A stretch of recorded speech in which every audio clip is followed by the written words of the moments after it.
So we call this termination without cause. And like I said, there's resignation, there is frustration, and then there's reasonable notice. This is when you get fired for no reason. It's called dismissal without cause. You did nothing wrong.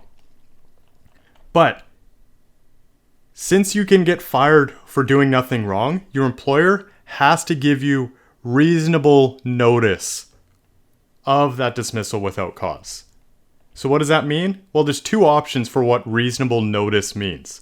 You get advance notice of dismissal, which is pretty much what it sounds like, right? Reasonable notice, which means, let's just say I work at McDonald's and they're just done with me. They're tired of my sassy attitude or something like that. They can say, hey, Mr. Curson, we are firing you. Sorry, you're going to be allowed to work here until the end of the month, and then you're done. That's what advance notice of dismissal means. They give me advance warning of when my last day is. They don't just tell me, hey, you're fired, get out of the building right now. That is option number 2. But if they tell you, hey, you're fired, get out of the building right now, they have to pay you in lieu of that advance notice in the point above. So what that means, in lieu, pretty much means instead of.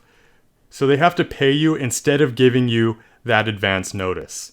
So if they were going to say, we're going to terminate your employment in 2 weeks, then for the pay instead of notice, they basically give you 2 weeks salary to get you out of the building right away.